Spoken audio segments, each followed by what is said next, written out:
하나님 말씀 함께 보겠습니다. 요한복음 3장 1절에서 21절까지 말씀이고요. 오늘 공동체 성경 읽기로 말씀 듣도록 하겠습니다. 요한복음 3장 1절에서부터 21절까지입니다. 그런데 바리새인 중에 니고데모라 하는 사람이 있으니 유대인의 지도자라. 그가 밤에 예수께 와서 이르되, 랍비여, 우리가 당신은 하나님께로부터 오신 선생인 줄 아나이다. 하나님이 함께 하시지 아니하시면 당신이 행하시는 이 표적을 아무도 할 수 없음이니이다. 진실로 진실로 내게 이르노니 사람이 거듭나지 아니하면 하나님의 나라를 볼 수 없느니라.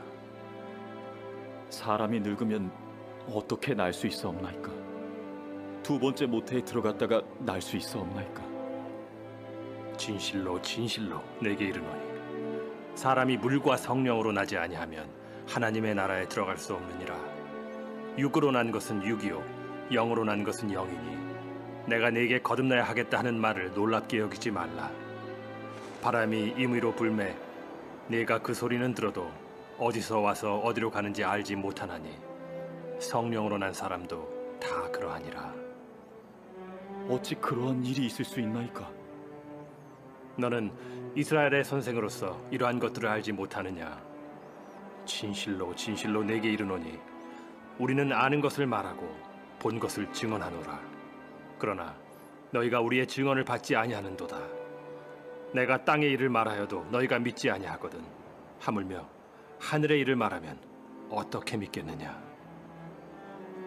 하늘에서 내려온 자 곧 인자 외에는 하늘에 올라간 자가 없느니라.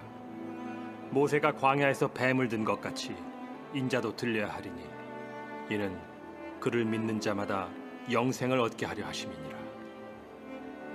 하나님이 세상을 이처럼 사랑하사 독생자를 주셨으니 이는 그를 믿는 자마다 멸망하지 않고 영생을 얻게 하려 하심이라.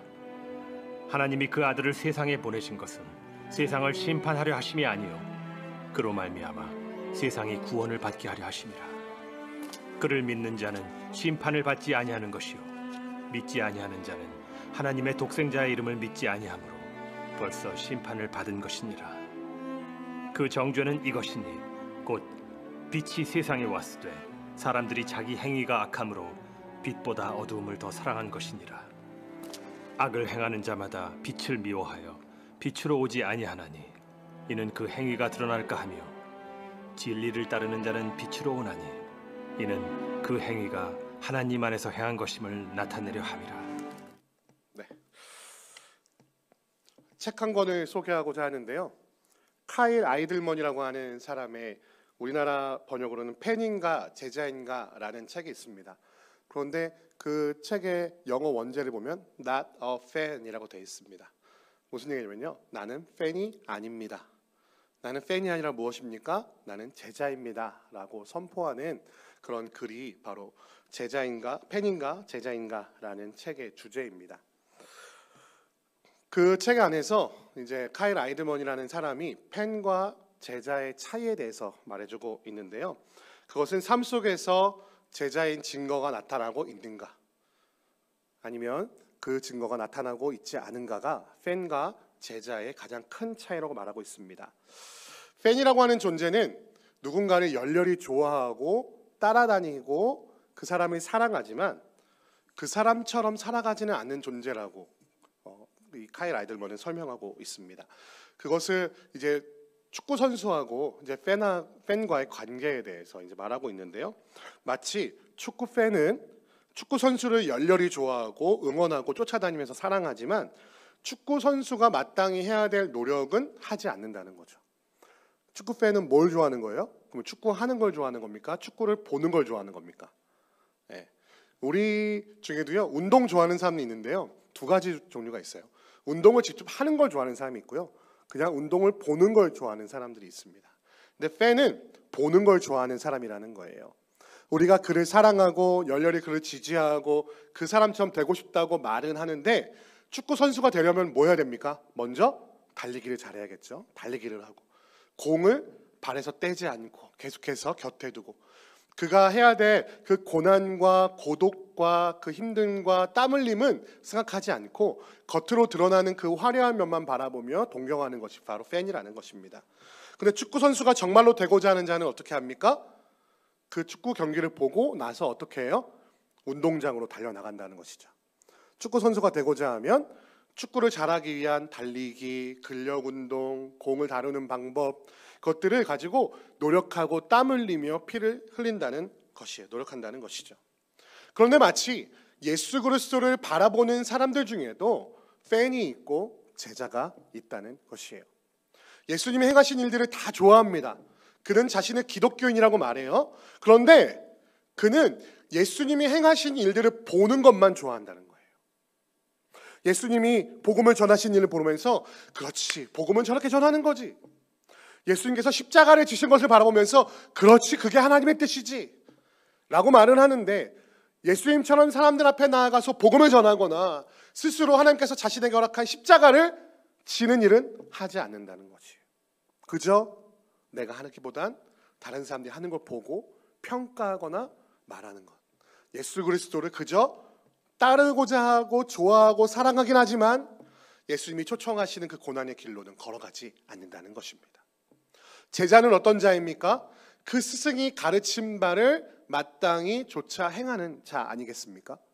그렇다면 이 시간 우리에게 이러한 질문을 던져봐야 될 것 같습니다. 나는 예수님을 사랑하는 자입니까? 아니면 예수의 뒤를 따라가는 자입니까? 예수의 삶을 동경하는 사람입니까? 아니면 예수 그리스도의 삶을 살아가는 자입니까? 카인 아이들먼은 그래서 당신은 팬입니까? 아니면 제자입니까? 내가 그리스도인이라고 착각하고 있지만 우리는 제자의 길로 걸어가기보다는 팬의 입장에서 그냥 말씀의 지식을 알고 그대로 살아가는 사람들을 바라보며 그거 아닌데 저렇게 하면 안 되는데 손가락질하고 판단하고 자신의 삶으로는 아무런 열매를 맺지 않으면서도 그 열매를 맺으려고 노력하는 그 사람들을 분석하고 판단하기를 좋아하는 팬은 아닌가, 우리 자신을 돌아볼 필요가 있다는 것입니다. 오늘 본문 말씀에 한 사람이 나오는데요, 그 사람의 이름은 니고데모입니다. 니고데모는 예수님의 팬에서 예수님의 제자로 변화된 삶을 살아간 사람입니다. 그 니고데모의 발걸음을 우리가 뒤쫓아가면서 나는 지금껏 팬으로 살아왔는가 아니면 예수 그리스도의 제자로 살아왔는가, 다시 한번 우리의 삶을 돌아보는 여러분과 제가 되기를 주님의 이름으로 축원드립니다. 오늘 말씀 보니까 니고데모가 나타나는데요, 니고데모는 요한복음에 총 3번 등장합니다. 요한이 한 인물을 3번 등장시키는 것은 굉장히 드문 일인데요, 이 3번 등장하는 이유가 있어요.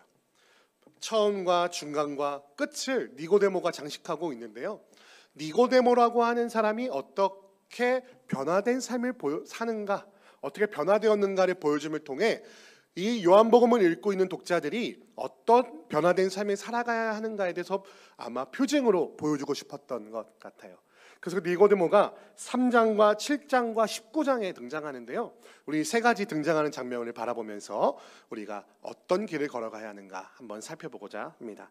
첫 번째 등장은 오늘 우리가 읽은 3장 1절부터 21절에 등장하고 있습니다. 이 니고데모가 어떤 사람입니까요? 1절 말씀 보니까 바리새인 중에 라고 말하고 있습니다. 니고데모의 지금 신분은 뭐예요? 정체성은 바리새인입니다. 이 바리새파는 어떤 사람들입니까? 하나님의 말씀, 율법을 온전히 지키는데 삶을 전부 바친 사람들이에요.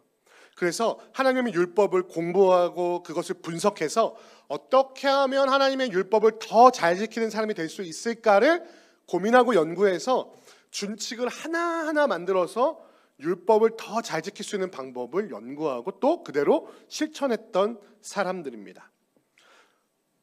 근데 이 바리새인들이 예수님을 좋아했을까요? 싫어했을까요? 바리새인들이 예수님을 싫어했던 여러 가지 이유 중에 하나가 율법을 자신들이 규정한 대로 지키지 않는 것에 분노한 것이 있습니다. 예수님은 이 바리새인들을 정면으로 대적하셨고요, 이 바리새인들이 율법을 지키는 것이 외식하는 것, 그 안에 마음이 담겨져 있지 않고 그저 자신들을 드러내기 위해 하는 행동이라고 강하게 비난하셨습니다. 그래서 기본적으로 바리새인들과 예수님은 서로 대립 관계였고 앙숙 관계였어요. 그런데 오늘 등장하는 이 니고데모는 바리새인이라고 기록되는 걸 보면 예수님의 반대편에 서서 정치적 입장을 가지고 있었던 사람이라는 것을 우리가 기억할 수가 있습니다. 또 이름이 니고데모라 하는 사람이 있으니 또 어떤 사람이라고 말하고 있습니까? 유대인의 지도자다라고 기록하고 있습니다. 그런데 생각해 보십시오. 당시의 유대 지방은 지금 정치적으로 어떤 상황이었습니까? 사회적으로 로마의 식민지였죠. 그렇죠? 그래서 로마의 식민지 총독의 지배하에 있었는데 어떻게 니고데모라고 하는 바리새인이 유대인의 지도자가 될 수 있었을까요? 생각해 보면 좀 모순이 있죠. 총독의 지배하에 있는데 유대인의 지도자라니요. 마치 우리가 일본의 식민지인데 유대인의 우리 한민족의 지도자다라고 말하면 약간 모순이 있잖아요. 그런데 당시에 로마의 식민 정책을 생각해 보면 좀 알 수가 있는데요. 로마라고 하는 제국이 대제국을 이룰 수 있었던 가장 큰 이유는 무엇이냐면 모든 식민지를 직접 통치하지 않았다는 거예요. 물론 총독도 보내고 분봉왕도 세워서 통치하긴 하였지만 그들의 문화를 인정해주고 그들이 세금만 똑바로 낸다면 그들의 문화대로 그들의 관습대로 살아가는 것을 용납해주는 것이 로마 제국의 식민지 정책이었습니다. 그래서 어떻게 식민지를 만들기 시작하냐면요, 군사로 그들을 몰아붙여서 항복하게 만듭니다. 그 땅에 원래 왕이 있었을 거 아니에요? 왕조가 있었고 또 귀족도 있었을 거 아니에요? 그렇다면은 그 왕이 항복을 하면 그에게 로마 시민권을 주고 귀족의 신분을 줍니다. 그래서 왕이었던 사람이 그 땅을 다스리는 것을 그대로 다스릴 수 있도록 해줘요. 그런데 로마에게 세금을 바치지 않거나 로마에 대항하는 것은 군사력으로 철저하게 짓밟아서 로마에게 대적하는 것보다 로마에 협조해서 세금을 내는 것이 우리 민족에 더 유익할 것이라는 이미지를 만들어주는 것이 바로 로마의 식민 정책이었습니다. 그래서 이 당시에도 로마에는 총독도 있었고 유대 지역에 총독도 있었고 유대 지역을 다스리는 분봉왕들도 있었지만 유대인들은 유대의 문화를 가지고 자신의 정체성을 지켜가면서 살아갈 수 있었어요. 뭐만 하면요? 세금만 잘 내면. 그래서 지금 이 유대 지방에서 가장 천시받고 가장 손가락질 받던 사람이 누구예요? 바로 세리들이었죠. 뭐 하는 사람들이에요? 세금 바치는 사람들이잖아요. 근데 그 사람들은 로마와 유대 중간에 서서 유대인들에게 세금을 걷어서 로마인들에게 줌으로 말미암아 사실은 유대인들이 유대인답게 살아갈 수 있도록 하는 사람들이었지만 유대인들 입장에서는 원수와 같았던 저 로마에게 세금을 바치는 일을 감당하고 또 당시의 세리들의 봉급은 자신들이 걷어들이고 이 로마 사람들한테 세금을 보낸 나머지를 자기가 가졌기 때문에 폭리를 취하는 경우가 많았다고 해요. 왜냐하면 지금처럼 막 전산을 해가지고 막 세금을 막 정확하게 막 걷던 시대가 아니잖아요. 그래서 세리들을 미워했다라는 것을 우리가 문화적 배경을 통해 알 수가 있습니다. 그 미묘한 관계 가운데 지금 유대의 지도자의 역할을 했던 산헤드린 공회라는 어떠한 오늘날로 말하면 의회와 같은 성격의 유대의 통치 체계가 있었습니다. 이 산헤드린 공회라는 곳에는 다양한 권력이 있었습니다. 다양한 정치를 감당하고 있었지만 딱 하나 빼고 뭐냐면 사형 집행권만은 산헤드린 공회의 권리가 없었어요. 이 사형권 누구에 있었냐면 로마의 총독에게 있었다는 사실을 우리 문화적으로 이해해 주시면 좋을 것 같습니다. 그 외에 대부분의 것은 산헤드린 공회를 통해 거기서 결정된 사항을 통해 이 유대 지방이 통치되고 있었다라는 것을 우리가 알면 좋겠습니다. 그 중에 한 명이 누구라고요? 오늘 등장하고 있는 니고데모라는 사람이라는 사실입니다. 자, 그는 바리새인이었고 산헤드린 공회의 의원이었어요. 그렇다면 이 사람이 예수님을 대적하는 입장이었을까요? 예수님과 친한 입장이었을까요? 아까 말씀드렸던 것처럼 바리새인이라고 하는 사람들은 예수님과 대립각을 세웠던 사람이고요. 지금 예수님이 유대인의 지도자, 새로운 왕, 유대를 로마의 압제로부터 해방시켜서 새로운 왕조를 세울 메시아라고 사람들이 말하고 있었는데 그렇다면 유대를 실제적으로 지배했던 산헤드린 공회와 어떤 관계가 되었을까요? 권력 쟁투를 벌이는 라이벌 관계가 될 수밖에 없는 존재였다는 것이에요. 그렇다면 니고데모는 예수님을 지지할 수 있었을까요? 없었을까요? 지지할 수 없는 입장이었다는 것입니다. 바로 그 입장이 2절 말씀에 그가 밤에 예수께 와서 말하는 것을 통해 우리가 더 극명하게 드러나고 있습니다. 이 니고데모라고 하는 사람은 예수님이 마음에 들었던 것 같아요.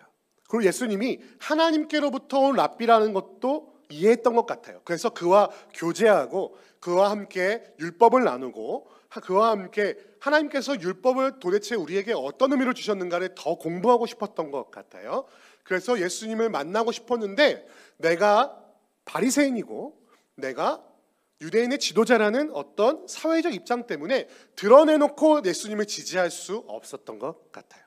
그래서 밤에 몰래 예수님을 찾아와서 이렇게 고백합니다. 오늘 2절 말씀 볼까요? 2절 말씀 이렇게 그럴 것 같습니다. 이르되 랍비여, 선생이라고 인정하고 있죠. 랍비여, 우리가 당신은 하나님께로부터 오신 선생인 줄 아나이다. 지금 니고데모의 입장에서는 예수라는 존재가 랍비라는 것과 하나님으로부터 온 선생이라는 것을 인정한다고 고백하고 있는 것이죠. 그러면 도대체 왜 니고데모가 예수님을 랍비요, 하나님으로부터 온 선생이라고 인정했을까요? 왜? 그 이유가 뒤에 기록되고 있습니다. 하나님이 함께하지 아니하시면 당신이 행하는 이 표적을 아무도 할 수 없기 때문입니다 라고 고백하고 있는 것이죠. 니고데모가 예수님을 인정한 단 하나의 이유는 그의 가르침이나 율법의 해석이나 행동이 아니고 표적 때문이었어요. 유대인들은 늘 하나님의 역사하심을 인정하려면 뭘 구합니까? 표적을 구하죠. 하늘로부터 오는 표적을 내게 보여봐라. 그럼 내가 믿겠다라고 말하는 유대인들 그리고 바리새인들 성경에 얼마나 많이 기록되어 있습니까? 근데 이 니고데모라고 하는 사람은 예수님을 보면서 아니면 예수님과 동행하면서 아니면 예수님께서 일하시는 것, 그 공생의 기간 동안에 역사 사역하셨던 것을 아마 경험했던 사람인 것 같아요. 어떠한 이적인지 모르겠지만, 그런데 이것은 내가 이성적으로, 내가 과학적으로, 내 경험으로는 절대로 일어날 수 없는 일인데 하나님으로부터 오지 않는다면 그 표적이 있을 수 없다라는 것을 인정할 수밖에 없는 표적을 눈으로 보고 경험했던 것 같아요.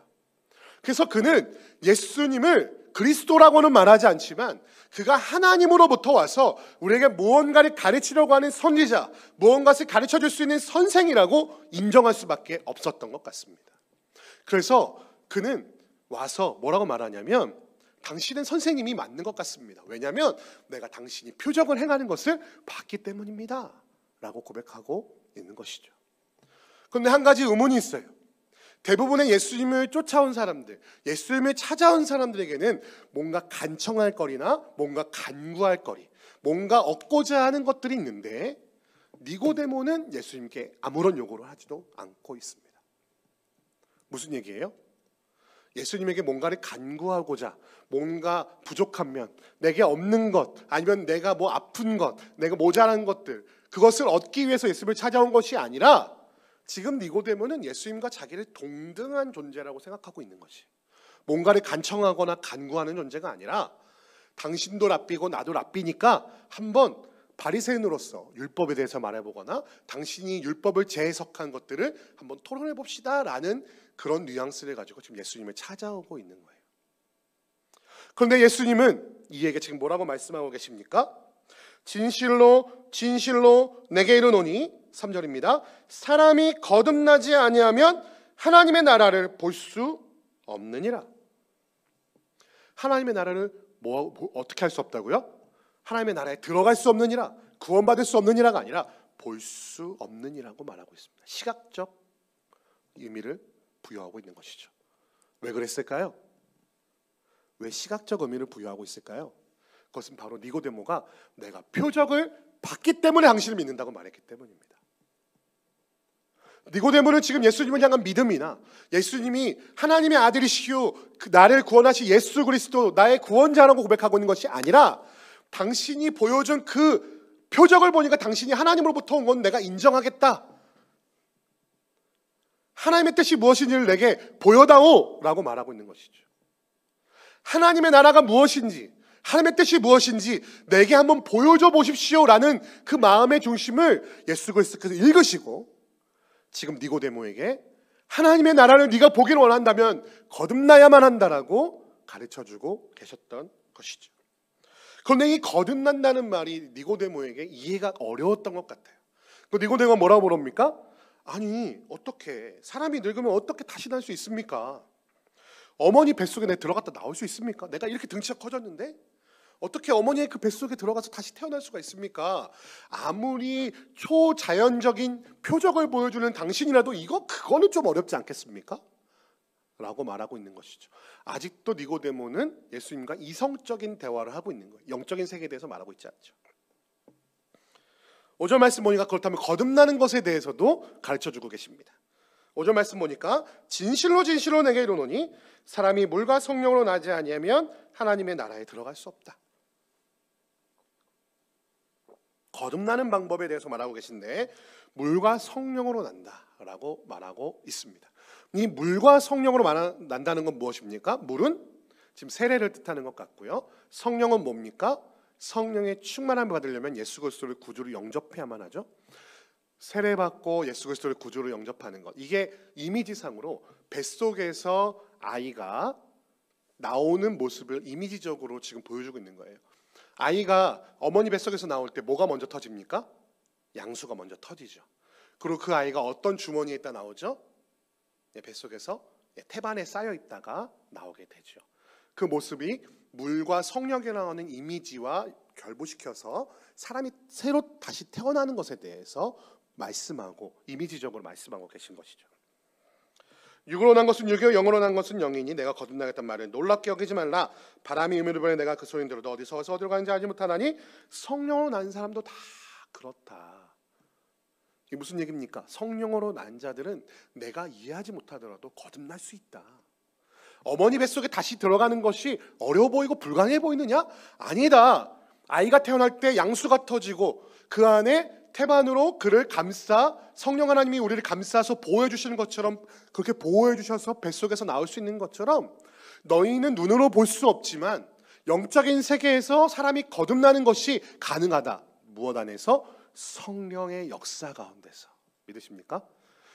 그러니까 니고데모가 나는 표적을 봤으므로 당신을 믿습니다라고 말하는 것이 아주 작은 믿음이라고 지금 말씀하고 계신 거예요.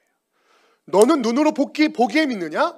성령은 눈으로 보이지 않지만 내가 거듭나게 하고 구원을 베푸는 놀라운 역사하심을 너의 눈으로 볼 수 없는 영적인 세계에서 하실 수 있는 것을 내가 알고 있느냐?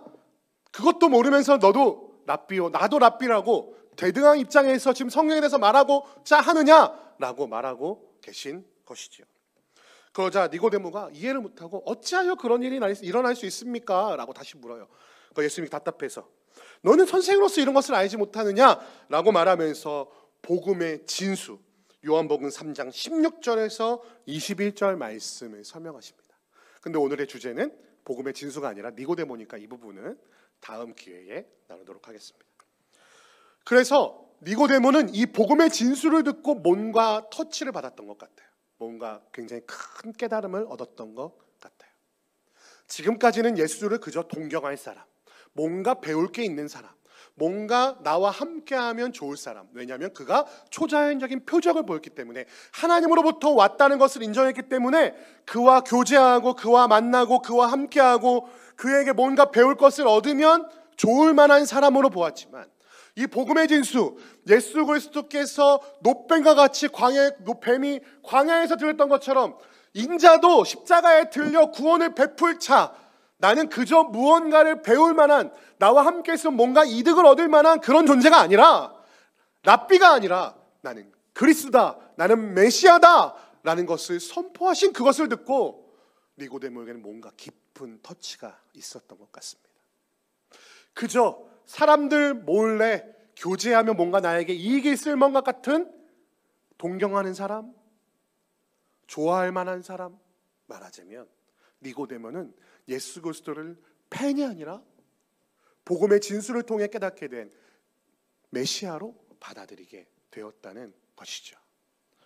사랑하는 성도 여러분, 팬과 제자의 가장 극명한 차이는 무엇이냐면 예수를 사랑하는 것으로 끝나지 않고 예수가 선포한 복음을 마음으로 믿고 받아들이는 존재라는 사실입니다.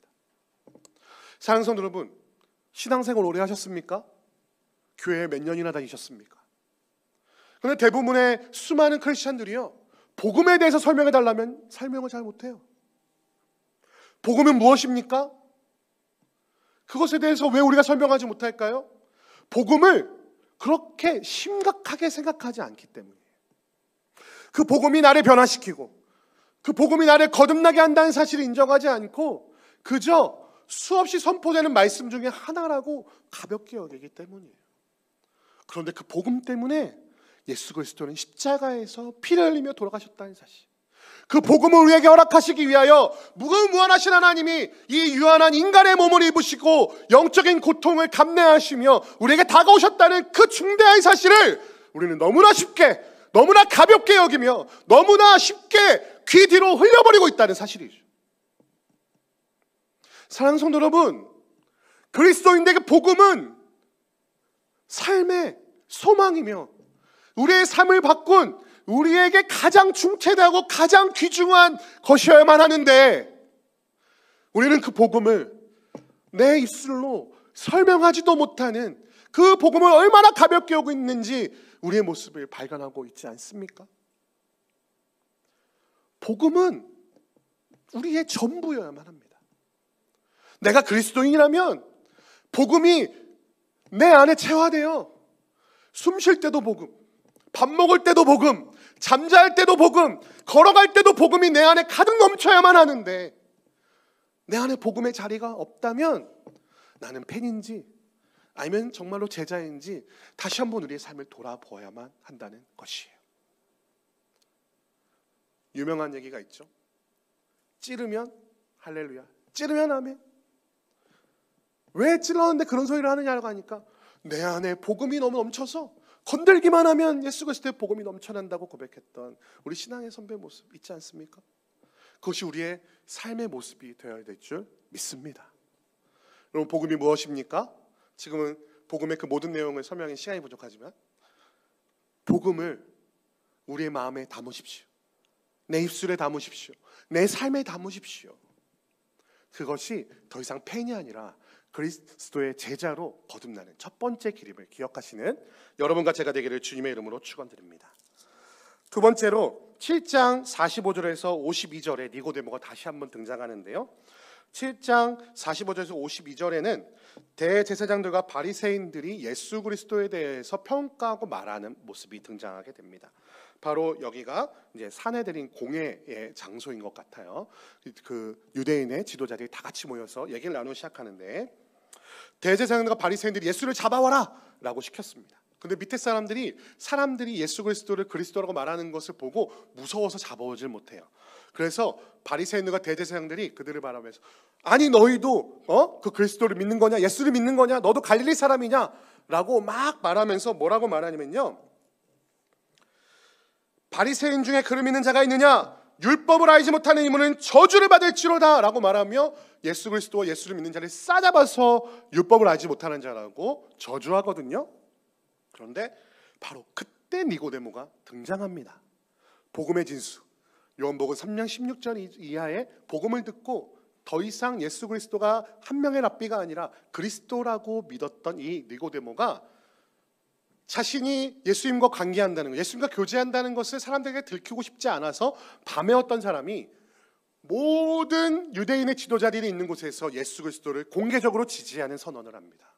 뭐라고 말하냐면요, 우리 율법은 사람의 말을 듣고 그 행한 것을 알기 전에 심판하느냐, 모두가 예수를 뒷담화하고 예수를 폄하하고 율법을 알지 못하는 저주받을 것이라고 말하고 있는 그때 니고데모가 갑자기 나와서, 우리 율법이라는 것은 다른 사람들의 말만 듣고 그의 행동을 정당하게 평가하지 않는 것이냐, 그리스도가 정말로 표적을 행하고 예수가 정말로 가르친 것을 너희는 들어보기나 했느냐라고 예수를 공식적으로 지지하기 시작하죠. 그래서 사람들이 어떻게 합니까? 그들이 대답하여 이르되 너도 갈릴리에서 왔느냐, 찾아보거라. 갈릴리에선 선한 것이 나올 수가 없다. 선지자가 나지 못한다. 갈릴리라고 하는 그 촌동네, 그 피가 섞인 그곳, 이방인들과 섞여 사는 그곳에서 어떻게 선지자가 나올 수 있느냐라고 그를 비방하지요. 팬과 제자의 차이는 여기서 또한 드러나게 됩니다. 모두가 있는 곳에서 내가 그리스도의 제자임을 드러내는 삶을 살아난다는 것이죠. 왜? 그것을 더 이상 숨길 수 없기 때문이에요. 왜? 그들과 나는 전혀 다른 가치를 가지고 살고요, 전혀 다른 곳에서 살아가고, 전혀 다른 프레임을 가지고 세상을 바라보며 전혀 다른 가치를 가지고 살아가기 때문에 내가 그리스도임을 드러낼 수밖에 없습니다. 그러면 세상이 우리를 뭐라고 말합니까? 너는 왜 나랑 다르냐? 너는 왜 나와 다른 말을 하느냐? 왜 우리가 추구하는 가치와 너는 다른 가치를 추구하며 사냐? 나는 너를 인정할 수 없다고 우리를 핍박하죠. 우리가 처음 예수 그리스도를 믿었을 때 직장이나 가정에서 저는 교회를 다닙니다, 예수 그리스도를 내 구주로 영접했습니다, 나는 그리스도입니다 라고 말하면요, 대부분의 사람들이 비웃거나 그를 핍박합니다. 뭐냐고요? 야, 내가 옛날에 너 살았던 건 아는데 네가 무슨 그리스도이냐? 야, 내가 너 옛날에 술 잘 먹었던 거 아는데 뭐 오늘부터 술 못 먹는다 그래? 교회 가면 술 안 먹어야 돼? 내가 너 뇌물 받는 거, 내가 너의 직장 생활 다 아는데, 네가 나랑 똑같이 회사에 돈 삥 따쳤던 거 과거를 다 아는데 이제는 네가 하지 않겠다고, 네가 그리스도인이라고 말할 수 있니? 라고 그를 핍박한다는 것이죠. 그래서 한 공동체에서 그리스도임을 드러낸 사람이 핍박을 당하고 고난을 당하면요, 대부분 주눅들게 됩니다. 그래서 어떻게 해요?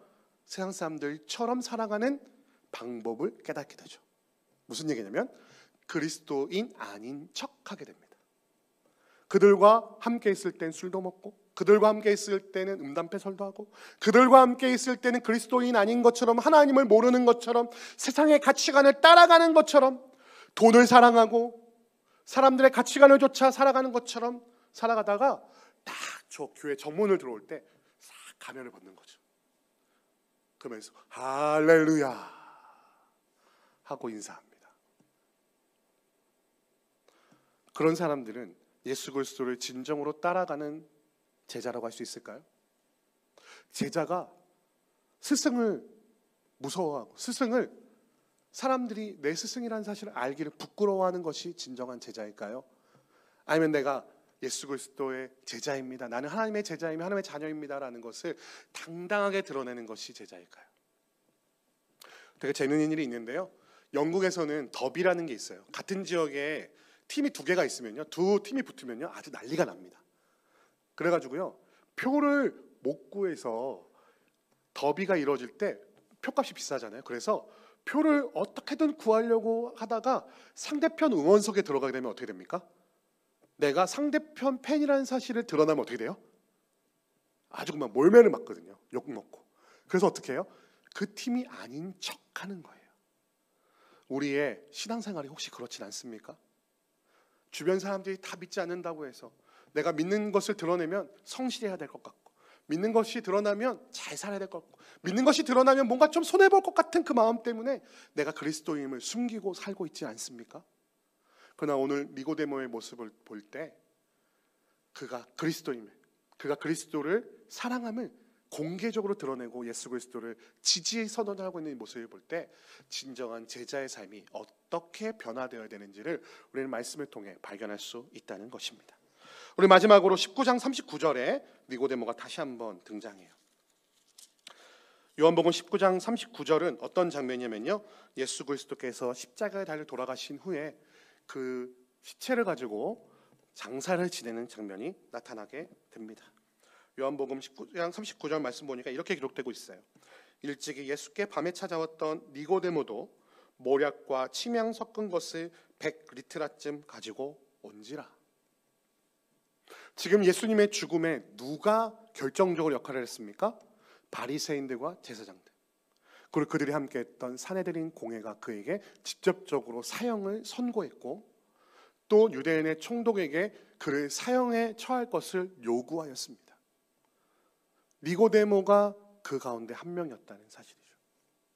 자기의 공동체가 예수 그리스도를 죽는데 내몰았는데 그의 장사하는 곳, 그의 장례식에 니고데모가 지금 무엇을 하고 있습니까?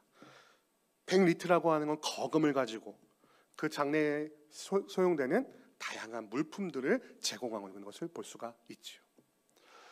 예수님께서 또 성경에 기록하고 있기를 바리새인들은 뭘 좋아하는 사람으로 기록되어 있습니까? 돈을 좋아하는 사람으로 기록되어 있어요.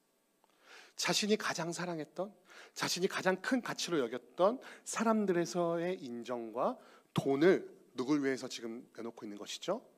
예수 그리스도를 위해 내놓고 있는 것입니다. 자신의 가장 사랑하는 것도 예수보다 가치가 없다고 고백하는 것.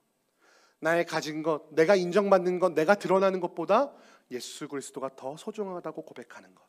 그것이 바로 제자의 삶임을 니고데모의 변화된 삶을 통해 나타나고 있는 것입니다. 예수님의 처음 가르침을 기억해 봅시다. 거듭난다는 것. 지금 니고데모가 엄마 뱃속에 들어갔다 나왔나요? 상식적으로 그가 변화될 것이 기대되었나요? 아니, 그렇지 않아요. 그러나 그는 예수 그리스도의 복음을 듣고 그것을 나의 것을 받아들인 후에 조금씩 변화되어 제자의 삶을 살아가게 되는 그 모습을 요한복음은 니고데모의 3번의 등장을 통해 우리에게 보여주고 있다는 것이죠. 처음부터 온전한 제자의 삶을 살 수는 없어요. 그러나 성경이 기록하고 있듯이 우리의 구원은 단번에 이루어졌으나 조금씩 완성되어 간다는 사실을 기억하시는 여러분과 제가 되기를 주님의 이름으로 축원드립니다. 우리가 제자의 모습을 지금 당장 온전히 갖추지 못할 수도 있어요. 어느 단계에 있는지 모르겠습니다. 이 니고데모의 3가지 단계 중에서 어느 단계에 있는지 모르겠어요. 근데 니고데모도요, 한 번에 단번에 이것을 이루진 않았어요. 우리는 3번에 걸쳐서 니고데모의 삶을 보았지만 그의 삶 가운데 조금씩 점차 성령을 통해 바람이 어디서 부는지는 모르지만 성령 하나님께서 그를 변화시키기로 작정하신 후에 그의 삶은 조금씩 변화되어 예수 그리스도를 온전히 따라가는 제자의 삶을 살아가게 되었음을 볼 때에 우리 또한 그렇게 완성하실 주님을 바라보시는 지혜가 있으시기를 주님의 이름으로 축원드립니다. 마지막으로 성경에 기록되어 있지는 않지만 니고데모의 삶의 마지막을 유대전승은 이렇게 기록하고 있습니다. 예수님께서 돌아가신 후에 유대인들에게 잡혀 순교하였다. 니고데모는 바리새인이었고 사내들인 공회원이었으며 유대인들에게 핍박받을 하나의 이유도 없었지만 그의 삶이 제자의 삶으로 변화될 때에 순교의 거룩한 길을 걸어갔던 그의 인생을 바라볼 때에 우리의 인생을 만들어 가실 더 이상 팬이 아닌 제자의 삶으로 만들어 가실 그 주님을 믿고 그의 뒤를 따라가는 우리가 되기를 소원합니다. 우리 찬양했으면 좋겠는데요. 우리는 예수 그리스도를 따를 만한 사람, 본받을 만한 사람, 그저 좋아하고 그냥 동경하는 사람, 예수 그리스도를 팬으로 따라가는 사람이 아니라 그의 삶을 살아내는 제자가 되어야만 합니다. 근데 그 앞에는 니고데모가 당하였던 것처럼 큰 고난이 있습니다. 핍박도 있고 고난도 있고 손가락질도 있습니다. 하지만 그 모든 것을 통해 우리를 제자로 만들어내실 주님의 그 놀라운 영광의 자리로 이끌어내실 하나님을 바라보며 비바람이 우리를 막아도 그 길을 걸어가겠습니다 라고 고백하는 니고데모의 삶을 통하여 우리를 변화시키실 그 하나님의 능력을 바라보며 우리가 찬양하고 기도했으면 좋겠습니다.